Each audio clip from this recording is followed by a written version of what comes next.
All right, it is 5 after. I am going to I'm going to start my little stopwatch so that I can keep an eye on the time as we go. All right, so first of all, I'd like to take a moment to welcome everybody to our next installment of our positive psychology series. We've titled this one, Barking and Breaking Down Anxiety Across Species. So today we are going to have a panel discussion. I'll be partly moderating, but also participating in it. And in doing so, I'd like to first introduce our panel. So we have Dr. Hoggan, who is our resident veterinarian. We have Dr. Davis, who is our resident psychiatrist. And we have Dr. Lehto, correct? No, did I get it wrong? You got it right. Oh gosh, goodness. I just suddenly second guessed myself. So yes, Dr. Lehto, who is our resident psychologist. And then I am Dr. Cooke, and I am our academic. I guess I'll say that. But a lot of my research is in the area of dogs and the impact of dogs and animals in general. So, all right. So we have prepared a variety of questions that will be exploring topics related to anxiety in humans, anxiety in pets. I think the focus has been primarily on dogs, but pets in general. And then also the interaction of the two and how both species impact each other in terms of, and exploring both benefit and kind of more negative consequences potentially. So that is going to be the overall structure, and we will save time for questions. We love to hear from our guests here today. And this, of course, I do want to emphasize and let you know this is being recorded and will be posted on our YouTube channel. So you'll be able to reference back to it. But I do want to let everybody know that it is being recorded. So just that means if you do ask questions, you will be recorded and it will be online. Yes. So we'd love to have questions from you, but don't say anything, that you would be uncomfortable with being shared. And you're welcome to put questions in the chat as we go along as well. Absolutely. And then I was wondering, should we take off the screen share so that we're bigger so people can see us? Yes, I was going to take it off in a second. Okay. I did have, here I'm trying to. Oh, that's right. We have something else. So I did want to start actually with kind of the inspiration meme for this. And I actually saw a kind of a trend across social media for a bit there with people posting their versions of this meme. But essentially the idea is that, when you get a dog for anxiety, but the universe got confused and gave you a dog with anxiety. So what happens when you and your dog both have anxiety? So that was the kind of inspiration for this point. So, all right, so I will go ahead and stop sharing now so that we can see us, and we will begin. Okay. I'm actually going to start us off with asking our questions because Dr. Cooke is going to give us an overview about pets. So, Dr. Cooke, I have a lot of questions for you. The overarching theme is how can pets help people with anxiety? So first, what are emotional support animals? Sure. So a lot of times when we think about having a pet assist us with our own anxiety or our own mental health struggles, a lot of times we think of emotional support animals. There's been a lot in the news about them. They've caused a lot of controversies we'll talk about shortly, but there is definitely a time and a place for emotional support animals. So to define them a bit, they are companion animals. So they are a person's pet, but they are serving a purpose in this regard. They provide comfort, emotional stability, therapeutic benefits for people who have mental health conditions or emotional disabilities, including anxiety. However, unlike service animals, which we'll talk about, because service animals are trained to actually serve a specific task, as we'll talk about. Emotional support animals don't require any sort of specialized training beyond basic obedience. They are truly there because interacting with the dog alleviates symptoms associated with the medical conditions and mental health, and including anxiety. And another important fact is it's not that you can just go buy a vest on Amazon for your dog and they're suddenly your emotional support animal. Actually, a licensed mental health professional must prescribe or recommend an emotional support animal as part of a treatment plan. And it's typically documented in an official letter. And again, it's because that animal's presence helps reduce symptoms of conditions like anxiety or depression or PTSD by offering that companionship and that sense of routine and that non-judgmental emotional grounding. Thank you. So what are not emotional support animals? What are not, exactly. So again, they're not service animals.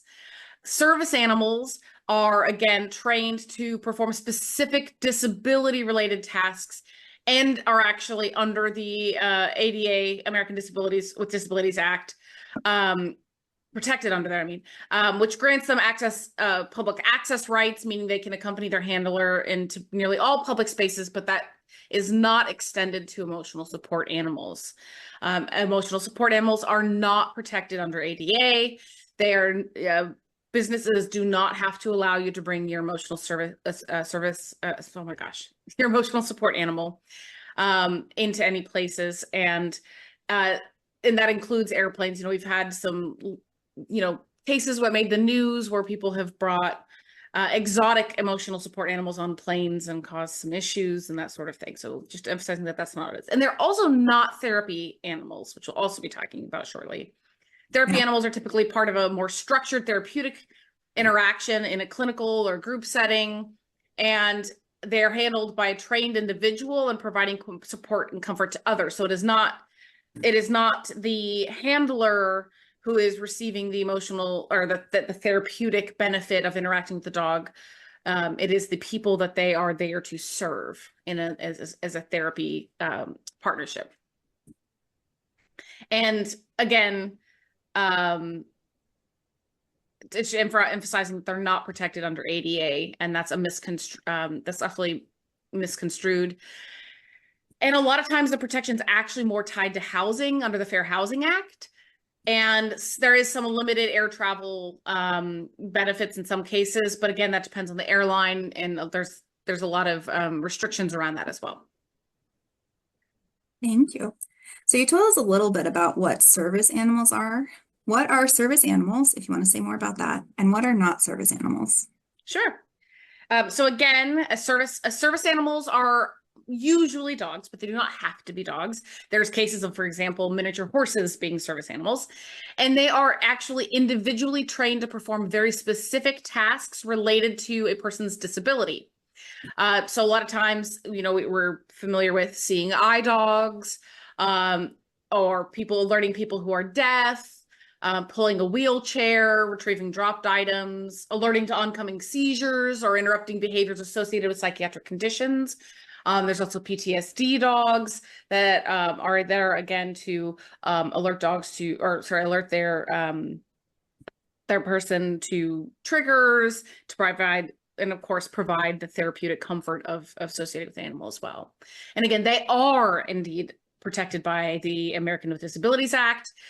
And under the FDA, service animals are allowed to accompany their handler anywhere the public is allowed, including stores, restaurants, hospitals, government buildings, public transportation, etc. And again, the training that the dogs receive is truly about function and being able to accommodate and meet the needs of their person, of their handler as well. So again, kind of what are they not? They're not emotional support animals. The ESAs provide the comfort and emotional stability through their presence, but they're not trained to perform specific tasks like service dogs are. And yes, they can be, I guess, of course they provide emotional support. However, that is not their primary function and duty. They're also not therapy animals because, again, the handler in a therapy duo is part of providing that therapeutic support for other people. It's not about them receiving that therapeutic support. And they're not pets. Of course, they are part of a family and they're deeply cared for, but despite being beloved companions, their primary role is truly to assist their handler. There's a more utilitarian role that they serve.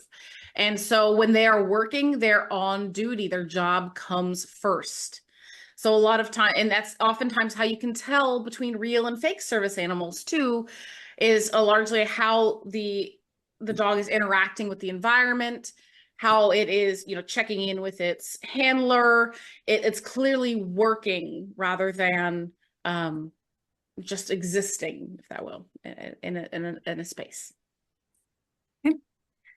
Thank you. And last question, you told us a little bit about therapy dogs, therapy animals, but do you want to share any more about what makes an animal a therapy animal?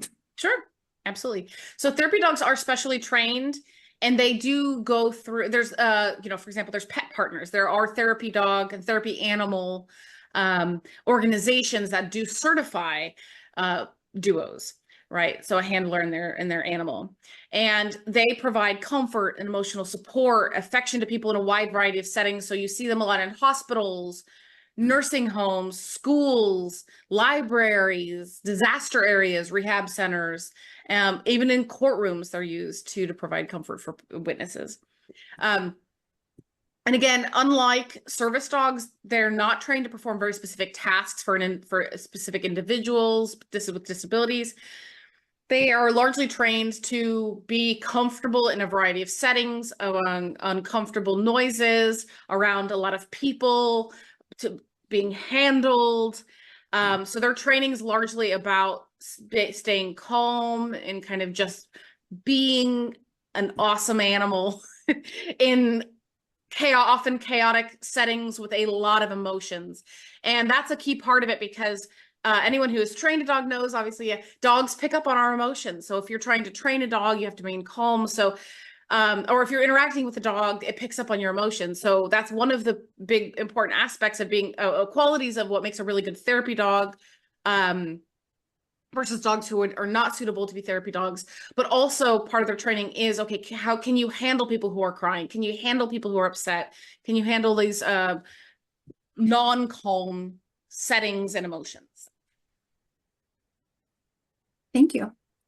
Those were all the questions I had specifically for you, but do you have any other things you want to say before I pass the baton back for you to be the moderator?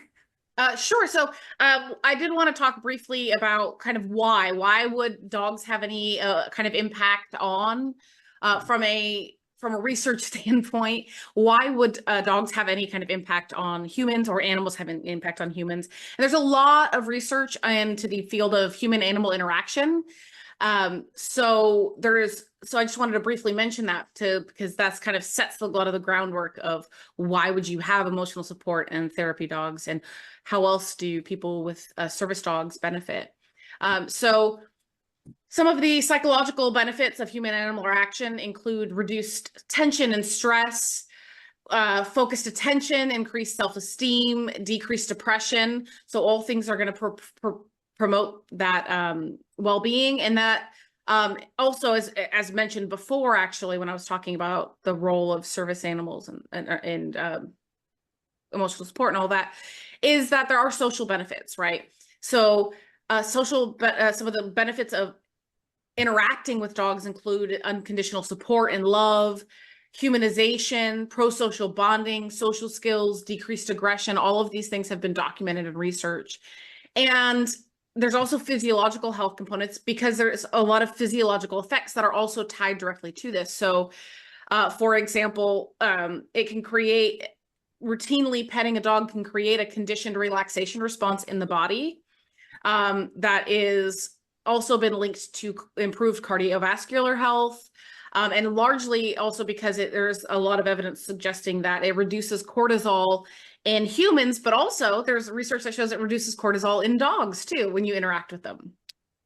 And it also increases a variety of other neurotransmitters and hormones like beta endorphin, oxytocin, prolactin, dopamine. And these are all, again, related to bonding and well-being and reduce stress, ultimately, which is what we're talking about. There we go. So there's the why. So. Thank you for setting the scene for us. Okay, so now I will take the microphone and I will go ahead and ask our panel. So the first two are for Stephanie and Rachel, or the first question I have is for Stephanie and Rachel. So are there times when somebody who has severe anxiety should not have a pet? You want to take the first stab, Stephanie? Yeah, you know, my little notes, I say I'm so hesitant to say anything here because that's such a hard question to answer. I think when we are thinking about the rules of having a pet, we have to be able to make sure we are able to care for the pet. And while the pet can be helpful in decreasing our anxiety and our distress, there are also lots of things that can happen that increase our anxiety and distress. So, I mean, are there times when someone should not have an animal? Potentially. But I think that being aware of the responsibilities that come with the animal is actually what I would focus on more, and making sure someone has, you know, the abilities to do that. Yeah, and I would say one guideline that I think about is if someone is not able to take care of their own basic needs, they probably will not be able to take care of the basic needs of an animal. So if they can't provide food or shelter for themselves, it may be hard to take care of an animal or have medical expenses. Again, that's not a firm rule, but I think, or if someone has an illness, for example, schizophrenia, where their symptoms aren't controlled and they aren't able to, maintain regular diet, showering, taking care of themselves, it might not be the best idea to get a pet until their illness is more stable. And that can also apply to medical illness. If someone has a medical illness where they're not able to get around. But I think there's no real hard set guidelines. It's more about, I think, does this person have the ability to take care of the pet? And we'll talk more specifically about how anxiety can maybe exacerbate or get in the way of owning a pet, or how owning a pet can exacerbate anxiety. And those are things to keep in mind too when you think about getting a pet. Thank you very much. All right. So are there breeds that are more calm and that may feed less into triggers and stressors? I think that question is for Sarah, right? Think Dr. so. Hoggan? Yes. Sorry. Yes. Knowledge. So certainly there are breeds that have a predisposition to have a calmer temperament, and maybe not as high as of a work drive. For example, any of the breeds that have specifically been bred based upon the AKC categorization as a working breed means that the dog tends to have high energy, high drive, highly motivated for a lot of human and or animal interaction. Think about a working breed like a border collie or like a heeler. Those dogs were bred for a purpose. Border collies herd sheep. Healers work with cattle. They want to have continuous interaction, or if not continuous, certainly at least consistent.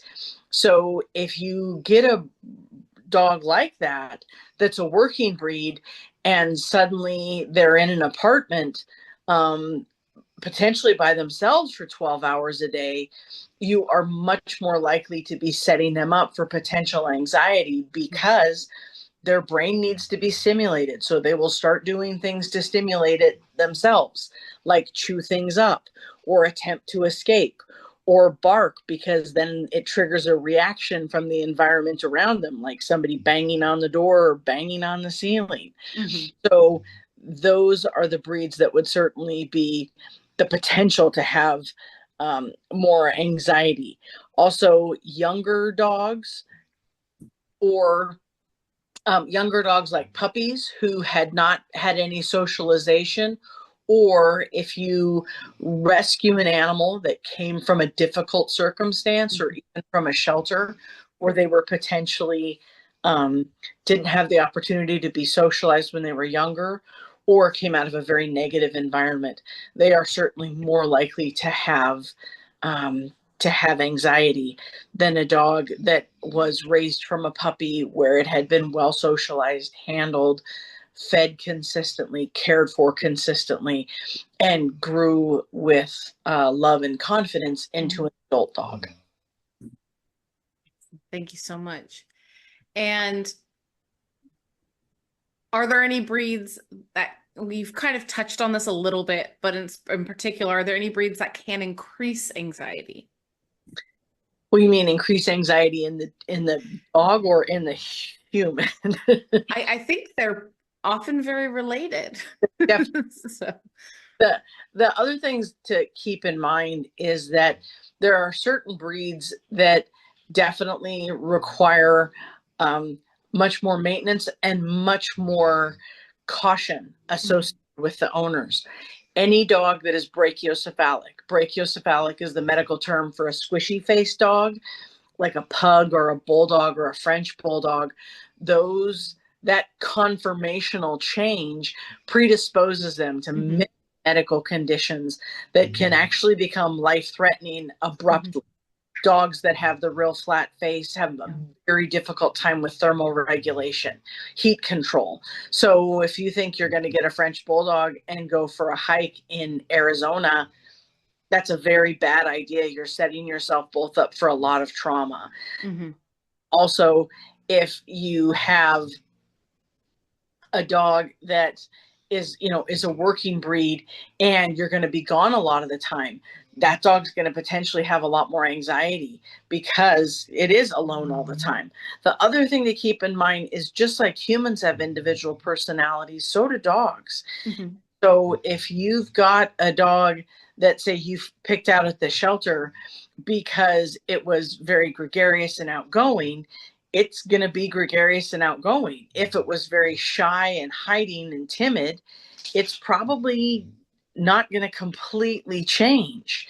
And so if you were to get a very, very timid dog and then think that, okay, we're going to go for walks every day with 10,000 other people at the dog park, and I'm going to set it off leash and I want it to run around and engage with everybody, you're very much setting up that dog to have a difficult experience because it is not, its personality isn't like that.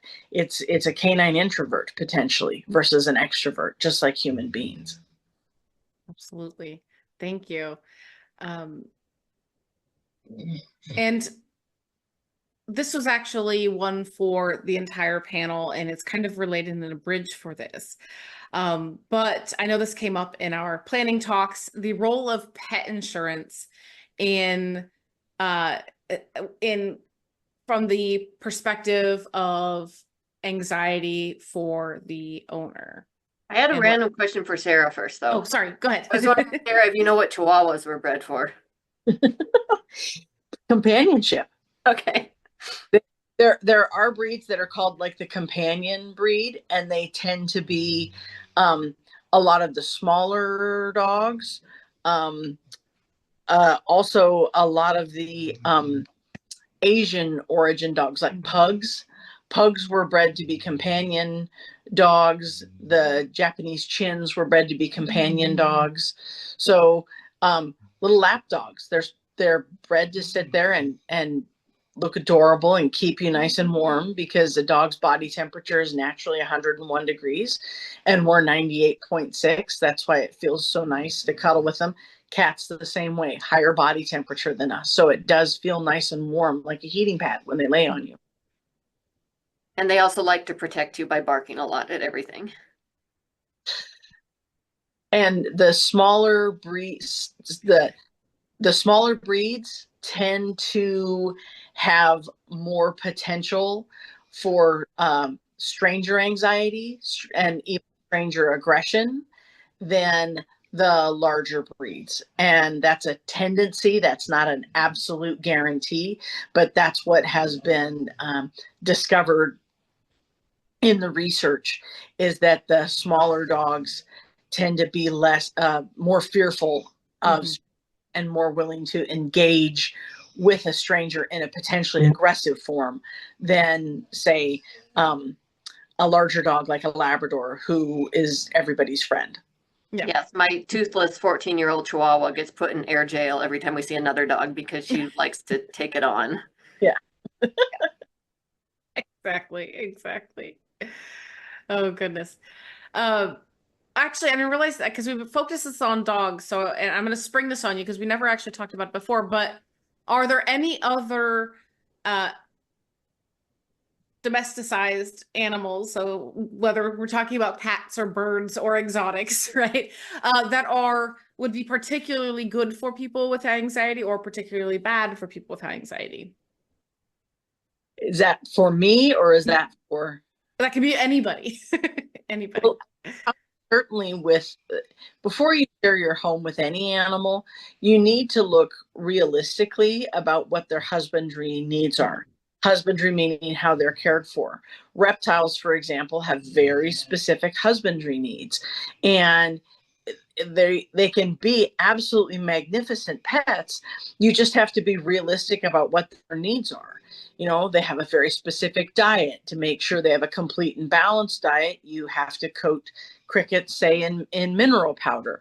They have to have a full spectrum light. They may have to have a hot rock. There are specific things. If you have birds, recognize that birds can often be very, very vocal. Also recognize that birds are a hierarchical society. So the highest ranking bird in the flock gets the highest branch. So if you get a bird that lives in a cage and you put that cage up on a tall shelf so they can see the whole room, you're telling the bird automatically, you outrank me. And so you have potential for that bird to be more challenging to work with because it thinks that it's subservient. It thinks you serve it, that you aren't at all equals. And so that's where you want to, again, educate yourself before you open up your home, because you want this to be an incredible, loving, fortunate experience for both of you. And so doing a little bit of research first to make sure it fits in with your lifestyle is going to be a much better outcome. As far as other animals that are more common, that not in the exotic species, more in the domesticated species like cats, there was mention in the literature that I was referencing earlier, said that the purebred cats, the Asian bred cats, the Siamese and the Burmese, tend to have more behaviors that are associated with potential anxiety, such as one of the things they document is wool sucking, where they'll find a wool blanket and suck on it and make biscuits and do that just dramatically and for a very prolonged period of time. And it's a self-soothing behavior, and it's overrepresented in those populations. That's interesting. I didn't know that, but we had a brother and a sister Siamese cat they lived a very long time. They were almost they were over 20 actually. But they did that. They sucked on blankets and they were also a little anxious, a little bit mean, and they howled and howled and howled. So very interesting, yeah. Yeah, they can definitely, and again, everyone has their own set of challenges. Everyone has their own personality, but there are characteristics that tend to be persistent in breeds or in species, and look into that before you share your life with them. Because if you want an animal that's incredibly independent, you want a dog that's highly independent, a herding breed is probably not your best choice, because they've been hardwired to try to keep everyone together in a cluster. So they're going to be right there at your feet, right there at your heels, because that's what they were specifically bred for. And that includes your corgis. Sure does. Not just a lap dog. No. All right, thank you. All right, so we can go back to the question about pet insurance, and because this did come up several times in our discussions about how that can be beneficial for owners, particularly in avoiding major stressor events. So I don't know if anybody wanted to speak on that or share their, because I know it had come up, and that was a bullet point in our notes. So I want to make sure. Well, I can share my experience. You know, I grew up in a rural town and we all had animals, and pet insurance just wasn't a thing. You didn't get pet insurance. And so when I got a dog, you know, as an adult, it didn't even cross my mind to get pet insurance. And then my dog got diabetes, and then she also got chronic pancreatitis, and then she had kidney disease. And I didn't have pet insurance. I got pet insurance at that point, but pretty much everything after that was pre-existing. And, you know, pet insurance does not cover pre-existing conditions, and the insurance companies are very good at looking back and finding anything and everything that might be pre-existing. So the lesson I learned is the sooner the better. Get pet insurance. If you get an animal when it's young, like a puppy, your best bet is to get pet insurance then, because then nothing will be pre-existing. But even, you know, I adopt old dogs. And so even with my old dogs, I still get pet insurance right away, because if they're in an accident or something else happens, that will still be covered. Or, you know, even old animals get new medical conditions as they get even older. And so still may be very useful. And so paying a small amount each month can save you, you know, a very difficult decision if you have something tragic that happens with your animal and you're at the vet and you don't have the finances to pay for it. You know, pet insurance is just, I mean, it's a game changer. And there are, not all pet insurance will cover old dogs, but there are some that will. So if you get an old dog and want to cover it, I know FIGO is one of them. I'm not advertising for any specific pet insurance, but that's what I cover my old dogs with. That's very helpful, and that can be instrumental with dealing with these, as you point out, these sometimes having to make horrible decisions based on finances, and if you already are prone to anxiety, that is definitely a way to alleviate that. Yeah, sure. I mean, I literally took out a second mortgage for my dog's healthcare. Unfortunately, I had the ability to take out a second mortgage, but you know, not everybody does. So exactly. I've only worked emergency for the last 25 years, and I do not have any affiliation with any pet insurance whatsoever, but I 100% recommend it to people because I have always dealt with trauma. And I can tell you that the people that have pet insurance feel a lot more comfortable from a financial standpoint, not an emotional standpoint. If your pet is hit by a car, no matter who you are, that's every nightmare you've ever had about having a pet coming true in that moment. But they get them to the hospital, and a lot of times the first words out of their mouth are, "I have pet insurance. I don't care what it costs. Do everything." It takes away a major stressor, and you know, the hard part about being an adult is there are financial realities that dictate decisions in everybody's life. Yes, we can eat candy whenever we want, but we have to pay the bills. And that's a financial reality. And it's incredibly difficult to approve a $5,000 bill that you didn't anticipate arriving. And it's not necessarily that it's $5,000 and done. It may be the first estimate you get for the first 48 hours is $5,000. And then you're going to get another estimate depending on how we're doing. And doing better, or they may be doing worse. And you may get a second estimate for another $5,000. So pet insurance is, I recommend it to everybody, and I have no affiliation. They do not pay me a penny. All right. Thank you so much. Okay. So now, back to Rachel and Stephanie. So back to, because again, we're largely talking about humans at the moment. So what are the options of treatment of anxiety in humans? I'm going to ask you to start again, Stephanie, because I can talk about meds, but meds are not usually always the first choice. So, No, so fair. So I'm a psychologist. I do a lot of therapy. So my answer is the treatment options can, well, medications, as Rachel will go over, but there are different therapeutic options. And truly there can be cognitive behavioral therapy, dialectical behavioral therapy, acceptance commitment therapy, other relational therapies, psychodynamic modalities. There's lots of therapy options. But I think that learning coping strategies and being able to learn how to do grounding and thought challenging and sitting with it and diffusion are really great options for managing that anxiety as a human. There are also options like support groups or treatment groups that really are available. There are lots of different types of support groups and treatment groups, so I'm not going to try to list all of those out there. So coping strategies, therapy, groups.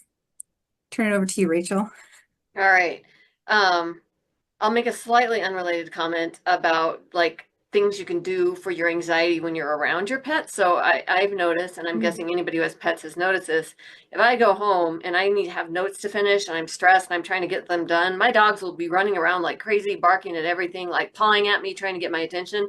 But if I'm sitting there doing a puzzle, they'll lie next to me and sleep, lie on the ground, because I'm calm and they're calm. And so they totally pick up on your own stuff. And so if things are just chaotic and you're trying to figure out what's going on, maybe kind of do something that calms your own state down, and your animals around you may also get calmer. So medication options, I think if you have severe anxiety, and I think one of the things we didn't talk about is often having a pet can also cause anxiety because the pet becomes a source of anxiety. So, often our patients will worry about their pets. So it's hard for them to go to work because they wonder what's happening to their pet at home. They worry that their pet might be lonely. They worry about their pet's health, and it becomes a focus of the anxiety. And so if you really find that your anxiety or worry is getting in the way of your life in any way, including your ability to enjoy your pet, then I think it is reasonable to think about medication. And I won't go into a lot of detail, but the main medications that we use to treat anxiety are the SSRIs, or the selective serotonin reuptake inhibitors. Those are medications like Zoloft, which is generic name is sertraline, Prozac, paroxetine, Lexapro, escitalopram. These are medications that take several weeks to work, but then there are something that are safe to stay on long term, and usually like are better for long-term control of anxiety. Now there are other medications. So if you have more like panic attack anxieties, again, I think the best thing you can do is kind of work on that in therapy. But there are medications like beta blockers, which are medications used for blood pressure, but they can also help tone down that like body anxiety reaction. So tone down your heart rate, tone down excessive sweating, tone down tremor, and kind of help with panic. It also helps a lot for performance anxiety. And then rarely we use benzodiazepines. These are things like Ativan, Valium. We tend to use them less often because they do have some habit forming or addictive potential. But there are certain situations where like a low dose of a scheduled benzodiazepine may be useful, or using it for like flight anxiety or things like that. And actually, are we going to talk about medications? And yeah, I think we're going to talk about treating anxiety in pets too. So I won't jump into that. But yeah. Excellent. Thank you very much. I'm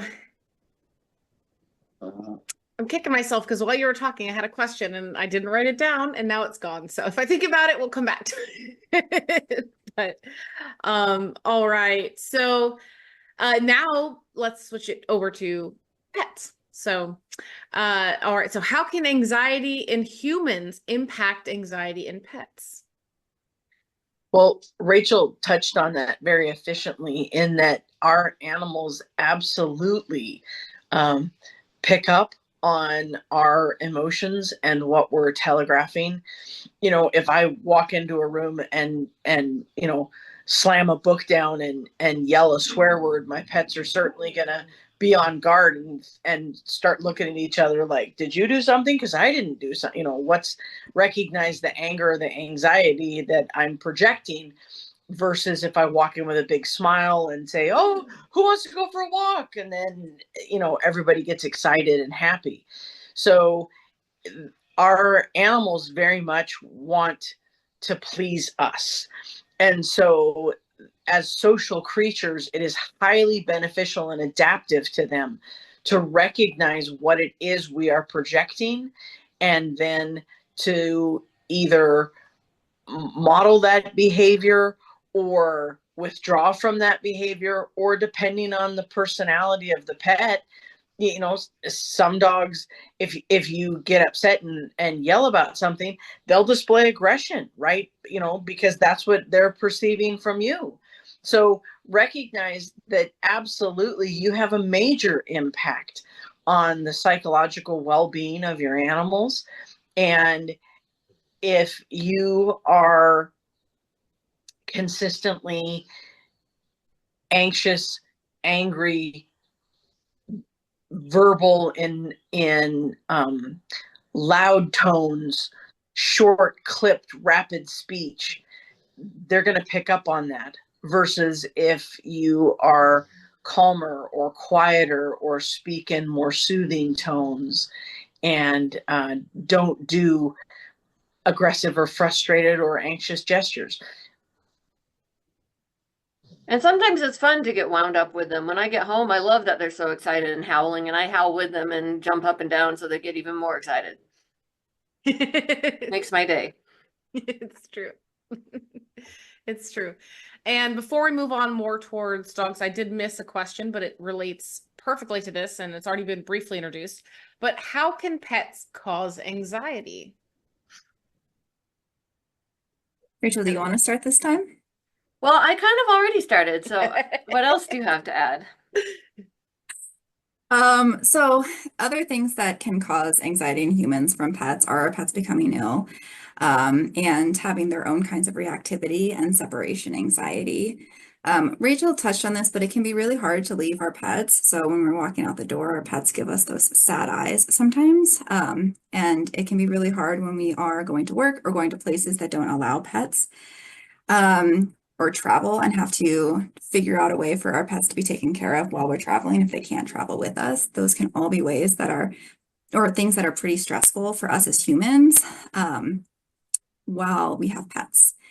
We also can worry about something happening to our pets. And I think a lot of times what I see is lots of worry about pets in various ways, and sometimes in magical thinking. And so one of the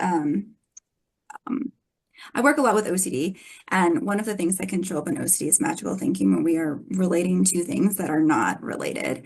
And so there can be a lot of magical thinking that is around our pets, that if I do something horrible will happen to our pets. Or if I don't do this thing, something will happen. There can also be lots and lots of fears just in general that are valid in having something happen to our pets. It's really hard when our pets can't tell us if something is wrong.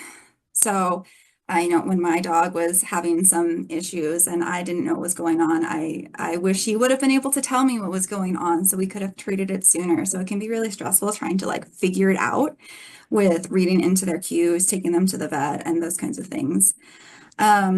And then, of course, there's contamination fears that can happen with our pets because we have to clean up after them. So for dogs, we have to, pick up their poop. For cats, we have to clean their litter boxes. For birds, we have to clean their cages. For guinea pigs, we have to clean, there's lots of contaminations in that way. And then sometimes animals can be perceived to be contaminated just by touching them and petting them. So that can also increase anxiety. But on the flip side, my argument would be that's a really good exposure for people to challenge these fears so they can learn to tolerate them.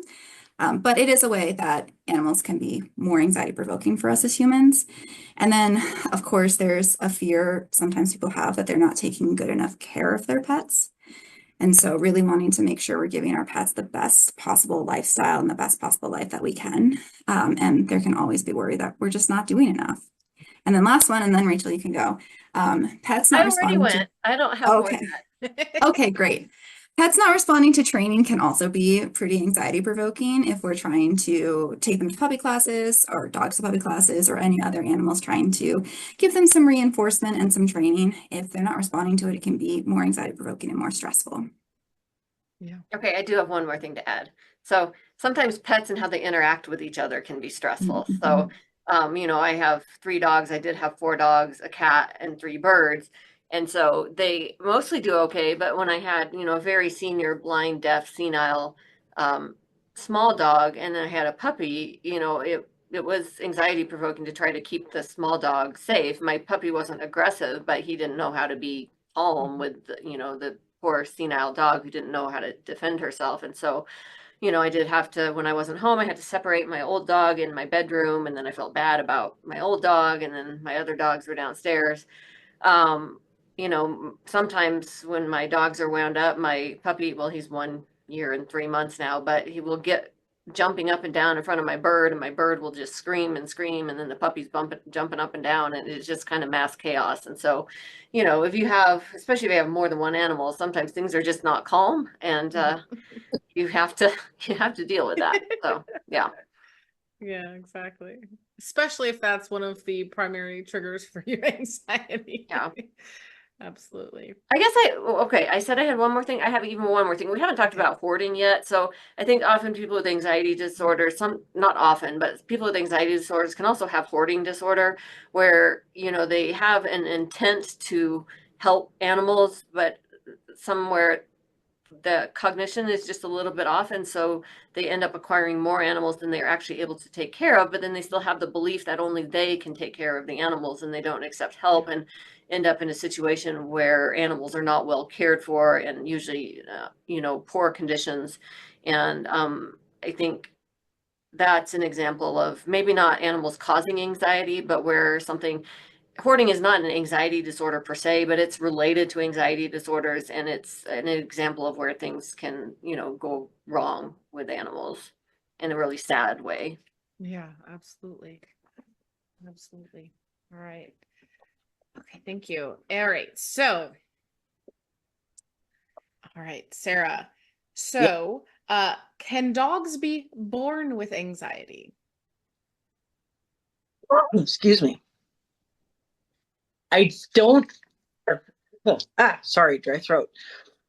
I think it is less likely for them to be born with the true anxiety condition. And I think that it's important to recognize that fear and anxiety are not the same thing.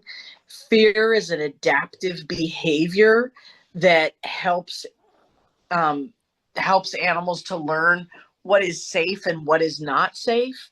For example, if a puppy is playing in the road and they've never been around cars before, and then a car comes zooming past and it's very scary, they're going to learn that that's a scary sound and I need to get away from it. Whereas an anxiety dog might be on a walk and just notice that they've gone from a grass surface to a hard surface and suddenly start trembling and submissively urinate because they're freaked out, like, oh my God, is this a road, even though it might be an abandoned road. So fear is adaptive. Anxiety is counter adaptive. It doesn't help the animal in any way. And so the question was, can they be born with anxiety? I think it is unlikely that they'd be born with anxiety. They'll certainly be born with the potential for fear, but what helps diminish anxiety is exposure. So if you've got a dog, and especially this is important when they're a puppy, quite literally in the 8-week to the 10-week-old time window, that is when there is the best opportunity for socialization. That's one of the reasons that a lot of puppies are, go to their new home in that age window, because that's the best time for them to get exposed to multiple people, other types of animals, other environments, and that can help them to become more socialized. And an animal that is more socialized is less likely to have anxiety behaviors. And the other thing is, anxiety can be different things. You can have a noise anxiety, like fear of loud sounds, that turns into a generalization of all loud noises are inappropriately scary. You can have a separation anxiety where like Pippi, they want to be, yes, I love you too, sweetheart. They want to be, held consistently and with you consistently, and just being on the floor 2 feet away isn't okay. They need to be right on you.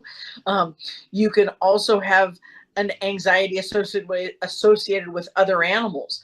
Like you take your dog on a walk and they see another dog and they either respond with aggression or they get terrified and they try to climb up into your arms. So it is more likely either a learned behavior from a negative experience, or I'd almost say a non-learned behavior, in that they were too isolated and didn't have positive interactions enough to desensitize them. Now, if it's a matter of a desensitization situation, you can certainly work on exposing them to things to desensitize them, but recognize that when they're in that puppy phase, they're like a little sponge, and they're going to, do much more rapid learning and much more successful learning versus if they're an adult animal or an older animal. And the other thing to keep in mind is, if you know that you have a dog pretend you have a dog that's afraid of other dogs. If you take them to the dog park and go, okay, this is peak time at the dog park, there's 30 new friends out there, go make new friends. What you are doing is you are overstimulating that anxiety trigger in that dog. And their anxiety and fear level is going to go from 0 to 60. And when they're at 60, they're not going to be able to retain anything, to learn anything, to understand anything. They're in full flight or flight mode, or mode, where another dog comes up and they just freeze like a deer in headlights because they don't know what else to do. That's not the desensitization kind of training you want. If you want them to be able to go to the dog park and maybe meet new friends, go at off hours and go when there's very few dogs there. And then maybe see if there's another quieter, timider dog, and talk to that owner and say, you know what, I want my dog to be less afraid of other dogs. Do you, maybe you and I could meet at that, McDonald's across the street, and we'll get them each a hamburger patty, and we can maybe sit down and have a positive interaction with them in a quiet, calm, and controlled situation. So recognize that some things you can certainly, there may be some anxiety circumstances based upon prior life experiences, if they were a rescue from a shelter, if they were a rescue from a bad environment, where you can desensitize them. But if you've got a real timid dog, they're probably never going to turn into a real outgoing, gregarious dog. If you've got a dog that is maybe it's a breed that is more predisposed to, say, interdog aggression, it's probably never going to be the dog that is every dog's best friend. So to recognize, first of all, what is, do they really have anxiety? Make sure, sorry, I have hiccups. That's great. Make sure they don't have any underlying health conditions that could be causing other, do they have a bladder infection? Do they have arthritis? Do they go to the dog park and then limp for 3 days? Okay, maybe you need to address those situations first. If you've ruled out underlying medical conditions,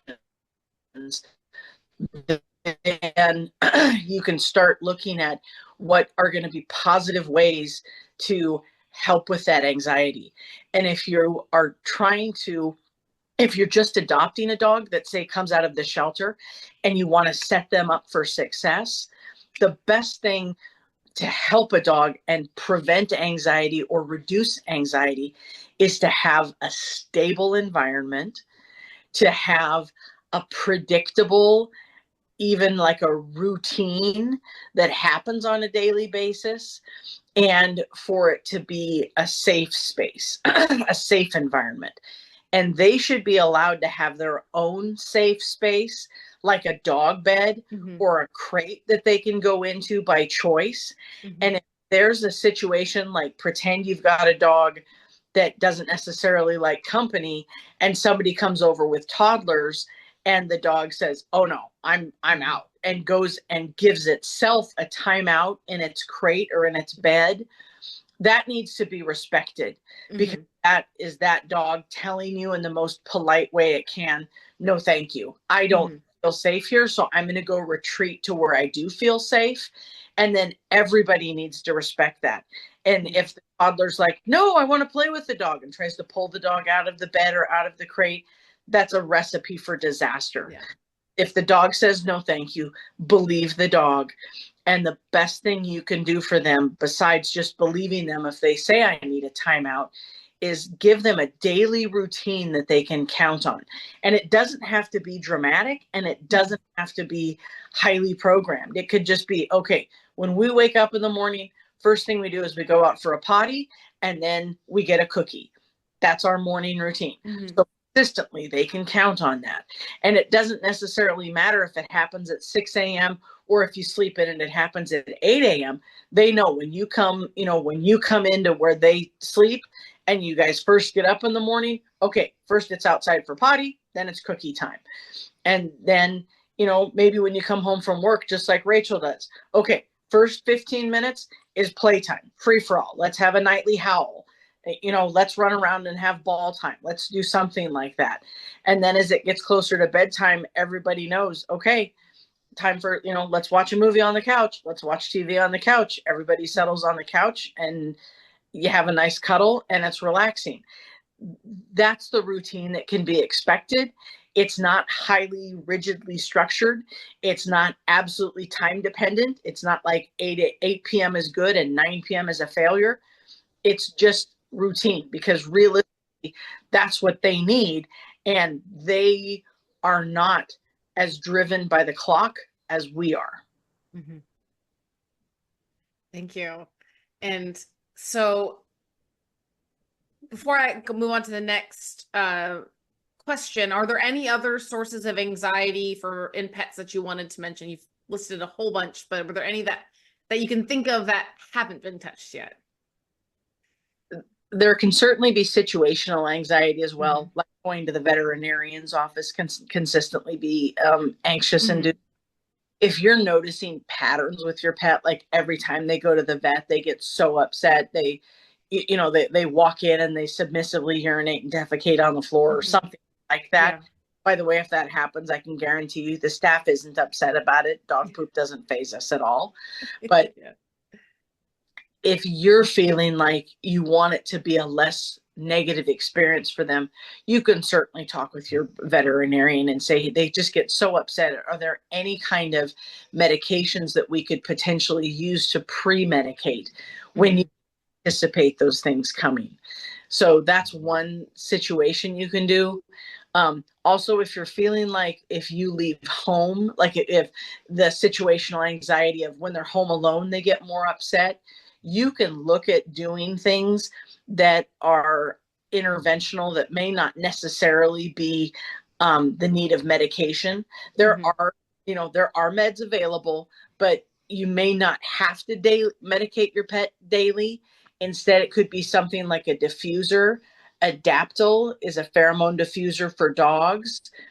Feel Away is a pheromone diffuser for cats. Lavender is a general scent diffuser that has a calming effect, and it needs to be real lavender, not just not fake. Yeah. Not a lavender candle. Yeah. To have the effect, I wouldn't advocate candles if you're leaving home. Just oh yeah. Well, yeah. But that's a scent that you can use. There are also things for dogs called thunder shirts that work very, very well that you can put on them. And the other thing you can do too, if you're worried that when you leave home they get more upset, is you can make a routine of when you leave home that has a positive association. There are toys you can get that are made by the Kong company, Kong like King Kong, that are shaped like a beehive. They're hollow, they're rubber. You can fill those with wet dog food and then freeze it.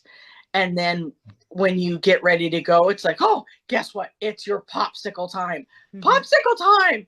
And make it like, you know, oh my God, we're going to throw a parade. And they get their popsicle. Yeah. And as soon as you get home, that popsicle has to disappear, because that's what makes it magic, that they only get it when you leave. There are other things called a lick mat. Lick, like licking, and mat, M-A-T, that is basically a silicone mat with different textures. And you can put peanut butter or churu for cats on there. And then as they lick the different sections of it, it takes more effort and more thought to get the treat out of the different textured surfaces. For cats, they make the toys where they have to slap it around for the kitty treats to fall out. So there are things that you can certainly introduce into their life that can have a positive association with you leaving, as opposed to a negative association with you leaving. And if you also get ready to leave and you're hand wringing and you're pacing and you're like, oh my God, this is, now I have to leave and it's going to be so bad, they're going to pick up on all that anxiety and they're going to start to get more anxious as you leave. Instead, if you're like, okay, you know what, when I leave, it's super treat time for you, whether you're getting the popsicle or the lick mat or the kitty treat, or, you know, something that's special and positive that they get. And then if you give that to them consistently every time you leave, they start to get a positive association. Yeah. That's perfect. That's wonderful. And in cases where there's this anxiety is severe, what recommendations do you have? The classification typically of severe anxiety is when behaviors either become destructive to the point that it is negatively impacting the home environment, to the point that you're thinking of like potential rehoming, or if they're becoming so severe that they're self-destructive. For example, you know, a dog jumping from a second-story window trying to follow you, or jumping through a plate glass window or something like that trying to follow you. Then you can certainly talk with your primary care veterinarian. And I say primary care simply because if you go to an emergency doctor and need this stuff, emergency doctors don't tend to deal with behaviors very much. So it's a lot harder for the emergency doctor to prescribe and give you a lot of advice and help you.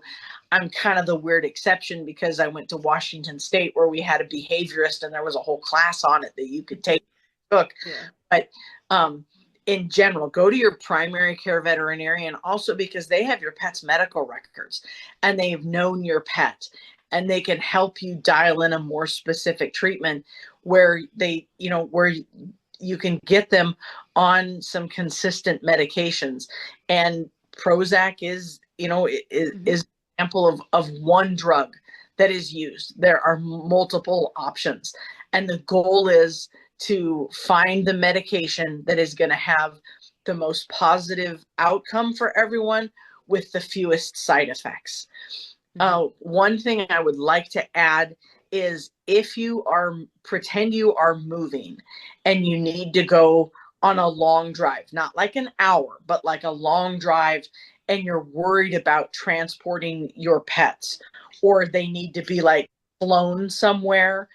I've had people say, well, can't I just get some drugs to feed him for the flight? I recommend against that.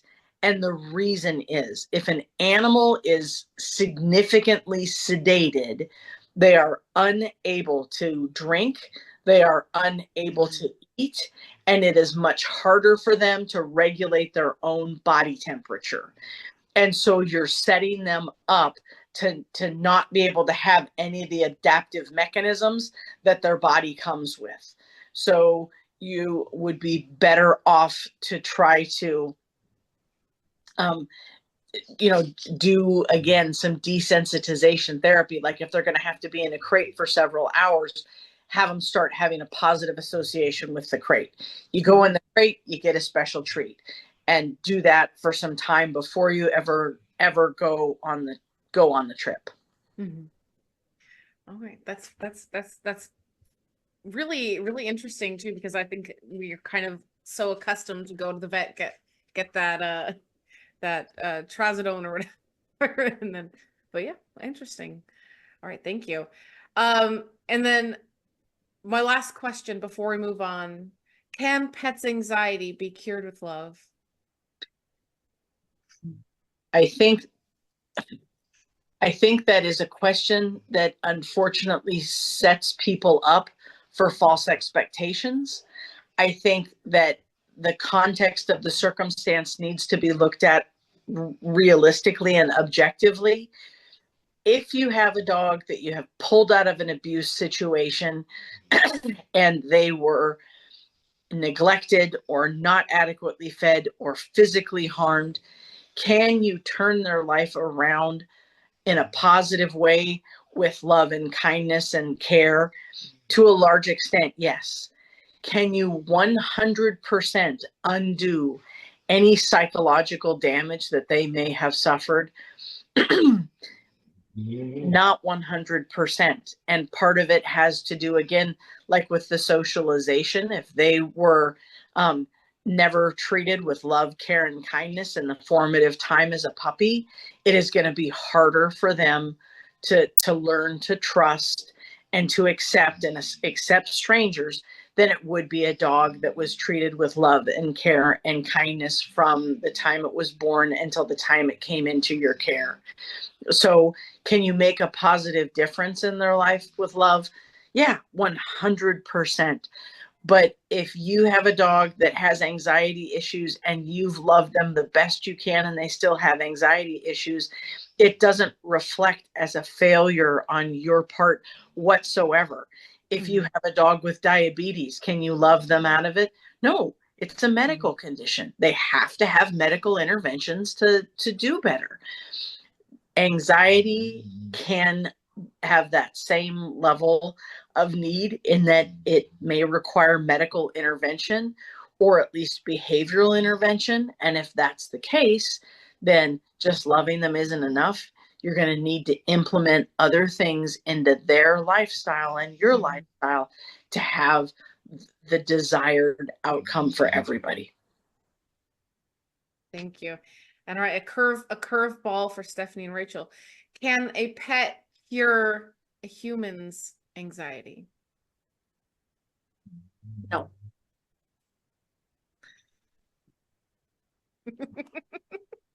And the reason I ask is, as she's speaking, I was sitting here thinking, and if you've literally flipped just about everything she just said around, it actually works the same, right? So absolutely. All right, so that wraps up our panel questions. So now I'm going to open it. Does anybody in our audience here have any questions for our panel?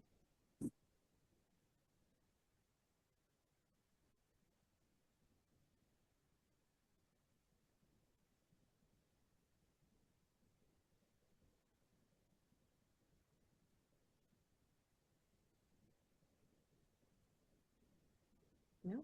All right. So if you are watching the recording, I also invite you, if you have any questions, please feel free to comment that below and we will be monitoring it and we will respond to you as we can. And so thank you all for attending, and thank you to my fellow panelists for all of your wonderful insight. And I have to say thank you to Pippi. Is that what her name was? Oh, this is Pippi Longstockings. Pippi She's on my lap. For being And precious. There's everybody else. Nice. Adorable. Yeah, you could have brought your pug up as an example of the squishy face doggies. All right. Well, thank you all. Have a wonderful evening, and we will see you again for our next installment of the Positive Psychology series.